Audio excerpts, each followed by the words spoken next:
شکایت هم داشتین از کسی؟ بله ها. از ما یک 4 برادر ما در خارج است. 4 برادر. یعنی 4 کشور دیگه بند انداختن.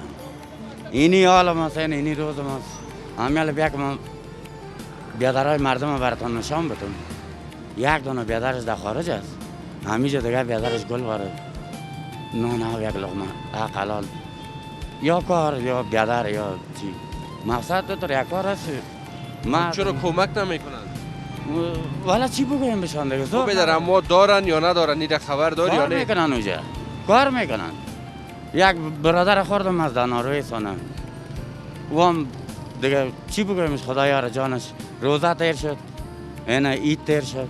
خب بدر کدام خرابی خود نداری که کمک نمیکنن؟ 4 برادر خو یکیش مشکل داشته باش، 2 تاش 3 تا حداقل هم یکیش کو یک چیز روان خرابی کنه. نمیست که پیسه نداره. دیگه نداریم. میگه والا تو چی بگویمشان دیگه؟ 2 دانه یک دخترک دارم، خانمم هست، خودم هستم، امیال در خانه کرایی هستم. دیگه بسیار زندگی یک کمک مشکلات زیاد است. دیگه ما کدام گفتنی خاص ندارم. هموطنای ما شکر جور برشن در هر کشور که هستن اروپا. اما از بیادرها شکایت دارم. از بیادرها شکایت دارم.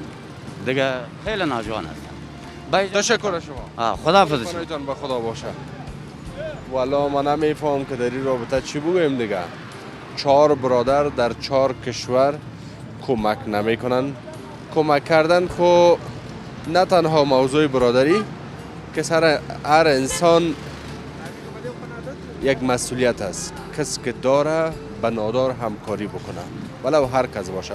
ای که برادر تنی و خونی باشن سر از اینا خیلی فرض است همکاری بکنن. مگر نمیفهمیم این برادر ما مشکل داره یا او برادر ما مشکل داره، شاید کاربار نداشته باشن.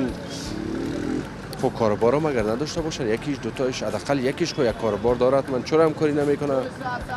کدام کینه و کدورت نباشه در بین. ایجا من قضاوت کردن نمیتونم.